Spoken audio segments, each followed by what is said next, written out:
এক জিঙ্কই বদলে দিতে পারে আমাদের গাছের হিস্টোরি, বদলে দিতে পারে গাছের চেহারা। যে গাছে কোনো দিন ফুল আসেনি, কোনো দিন ফলন হয়নি, সেই গাছও এবার ফলন হতে পারে। জিঙ্ক এমনই একটি মাইক্রোনিউট্রিয়েন্ট যার অভাবে ফলন অনেক কমে যায়। বহু ক্ষেত্রে অন্যান্য ব্যবহৃত উপাদানও শুধু জিঙ্কের ঘাটতিতেই গাছের উপযোগী হয় না। সারা বছর সঠিক পরিচর্যা যত্ন করার পরেও ফুল আসার সময় মন ভেঙে যায়, গাছে সঠিকভাবে ফুল আসে না।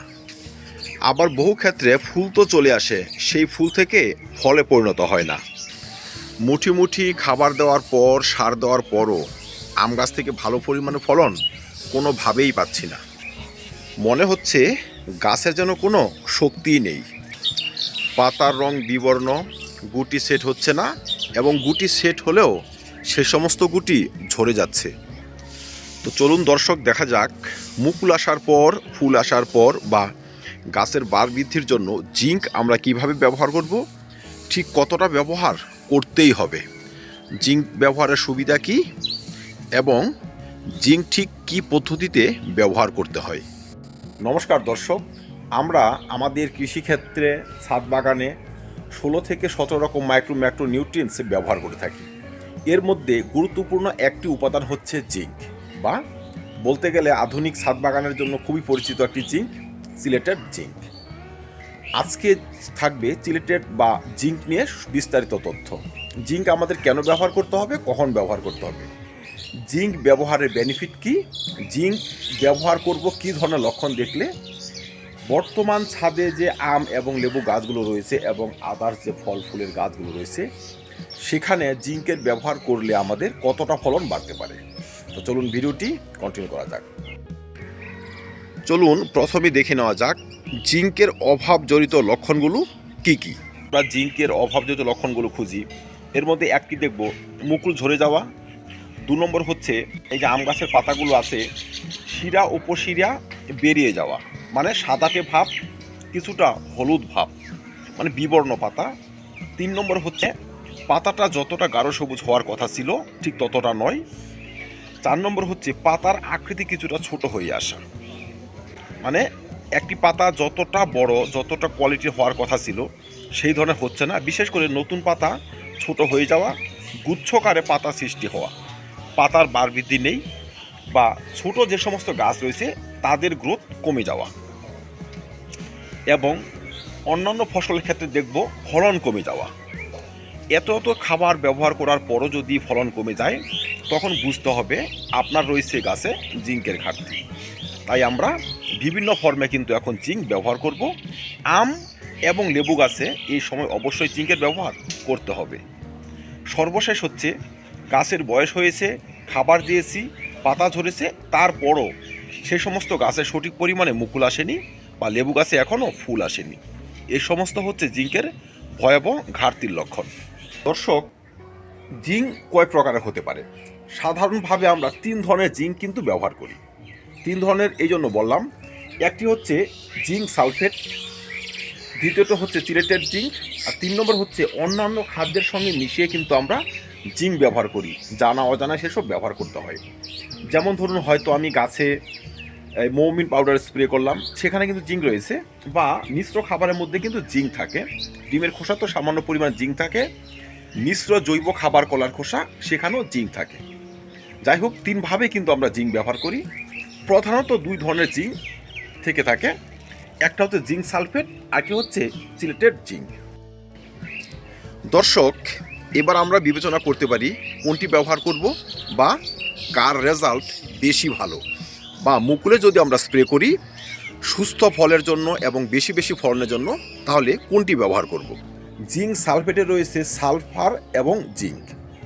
আমরা যদি সেটি ব্যবহার করি, সেক্ষেত্রে গাছ সালফারেরও যোগান পেয়ে গেল, সঙ্গে জিঙ্কের যোগান পেয়ে গেল, তাহলে 1-এর মধ্যে 2, সেটি ব্যবহার করলে ভালো হয়। আর চিলেটেড জিঙ্ক যদি আপনারা ব্যবহার করেন, সেখানে রয়েছে 12% জিঙ্ক, সেটি কিন্তু গাছ ইমিডিয়েট গ্রহণ করতে পারবে। এখন কথা হচ্ছে আপনার প্রয়োজন কোনটি, আপনার বর্তমান অবস্থায় অত্যাবশ্যকীয় কোনটি। যদি প্রচুর পরিমাণে জিঙ্কের ডিফিসিয়েন্সি দেখা যায়, সেক্ষেত্রে আপনি সিলেটেড জিঙ্ক অবশ্যই ব্যবহার করবেন, গাছে স্প্রে করবেন, বা মাটিতেও কিছুটা দিয়ে দিতে পারেন। আর যদি মনে করেন আমি আমার থিওরি অনুযায়ী আমি জিঙ্ক ব্যবহার করব, সব সময় যে সমস্ত পদ্ধতি ব্যবহার করে এসেছি সেইভাবেই ব্যবহার করব, সেক্ষেত্রে আপনি জিঙ্ক সালফেট ব্যবহার করতে পারেন। জিঙ্ক সালফেট গাছের গোড়ায় দেওয়া যায় এবং পাতায় ফুলে স্প্রে করা যায়। যদি জিঙ্কের ব্যবহার বিধিতে আসি তবে আমাদের সিমটমস দেখতে হবে। এই যে মুকুলগুলো, ঠিক কিছুদিন পরে কিন্তু এই সমস্ত মুকুল ফুটতে শুরু করবে, আর তখন যদি ঝরা শুরু হয় সেক্ষেত্রে কিন্তু তাকে ব্রেক করানো যাবে না, ফলন একদম কমে যাবে বা যাচ্ছে তাই হয়ে যাবে। পাতায় যদি জিঙ্কের লক্ষণ ফুটে ওঠে তারপরে কিন্তু মুকুলে তা ফুটে উঠবে। তাই এই অবস্থাতে কিন্তু আমাদের জিঙ্কের ব্যবহার করতে হবে। যদি মনে করেন যে পাতার অবস্থা ঠিকই আছে, ম্যাগনেসিয়াম সালফার বোরনের ঘাটতি তেমনটা নেই, সেক্ষেত্রে কিন্তু আপনারা চিলেটেড জিঙ্ক এখানে স্প্রে করতে পারবেন। যে সমস্ত গাছের শিরা উপশিরা দেখা যাচ্ছে, ক্লোরোসিসের আক্রমণ দেখা যাচ্ছে, গাছের পাতা বিবর্ণ, পাতা আকৃতিতে ছোট, কম পরিমাণে মুকুল এসেছে, বিগত দিনে এই সমস্ত গাছ থেকে ভালো পরিমাণে ফলন হয়নি, সে সমস্ত গাছে আপনারা জিঙ্ক সালফেট ব্যবহার করবেন। আমরা যখন মাটিতে খাবার ব্যবহার করি, বিশেষ করে জৈব খাবার, সেই খাবারের সঙ্গে সামান্য পরিমাণে জিঙ্ক দিয়ে দিতে পারি। যেমন ধরুন হয়তো সর্ষের খোল পচা জল ব্যবহার করি, পেঁয়াজ এবং বিভিন্ন পটাশিয়ামযুক্ত অর্গানিক খাবার টবের মাটিতে ব্যবহার করি, সেই সঙ্গে 1 থেকে 1.5 গ্রাম জিঙ্ক ব্যবহার করতে পারি। দর্শক, যে সকল গাছে এখন মুকুল এসেছে সেই মুকুলকে গাছে ধরে রাখার জন্য বা সে সমস্ত ফুল থেকে ভালো পরিমাণে ফলনের জন্য যদি আমরা জিঙ্ক ব্যবহার করি, সেক্ষেত্রে আমি সাজেস্ট করব যে আপনারা জিঙ্ক সালফেটটি ব্যবহার করেন। বহু ক্ষেত্রে সালফারেরও ব্যবহার আমাদের তেমন হয়ে ওঠে না, বা ভুলভাল খাবারের ব্যবহারে সে সমস্ত ঘাটতি থেকেই যায়, বা দেখা গেল পাতার অবস্থাও তেমন ভালো নেই, ফুল তো চলে এসেছে, সেই ফুল গাছে আদৌ লেগে থাকবে কি না তার কোনো গ্যারান্টি নেই। সেই অবস্থায় আমি এখানে জিঙ্ক সালফেটই ব্যবহার করব। 1 লিটার জলে মাত্র 1 গ্রাম, মনে রাখবেন 1 লিটার জলে মাত্র 1 গ্রাম জিঙ্ক সালফেট এখন গাছে স্প্রে করা যাবে। যদি জিঙ্কের ব্যবহার নিয়ে আসি, সেক্ষেত্রে জিঙ্ক 3 বার ব্যবহার করা যায়। প্রথম ডোজটি হচ্ছে গাছের গ্রোয়িং পিরিয়ড, গাছ যখন বাড়বে সেই অবস্থাতে জিঙ্কের ব্যবহার করতে হয়। 2 নম্বর হচ্ছে ফুল আসার আগে বা সদ্য ফুল এলে সেখানে জিঙ্কের ব্যবহার করতে হয় ফুলকে ধরে রাখার জন্য এবং ফুলকে সুস্থভাবে বাড়িয়ে নেওয়ার জন্য। 3 নম্বর হচ্ছে ফুল ফুটে ফুল থেকে গুটি রূপান্তরিত হওয়ার পর সেই গুটিকে সুস্থ এবং সতেজ এবং গাছে ধরে রাখার জন্য ব্যবহার করতে হয়। ফুটন্ত ফুলের উপর জিঙ্ক ব্যবহার করব না। সময়টা যেহেতু জানুয়ারি মাস, এখনও আমের মুকুল পুরোপুরি ফুটে যায়নি, এই অবস্থাতে স্প্রে করতে পারবো। আর যেই গাছে এখনও মুকুল আসেনি, বিশেষ করে আমাদের দেশীয় ভ্যারাইটির গাছগুলো, সে সমস্ত গাছে এখন স্প্রে করবেন। মুকুল যখন এই ধরনের পরিস্থিতিতে চলে আসবে তখন আবার স্প্রে করবেন, গুটি বেঁধে যাওয়ার পর আরেকবার স্প্রে করবেন। তবে একটি স্প্রে থেকে আরেকটি স্প্রের ডিফারেন্স হবে 20 থেকে 1 মাস।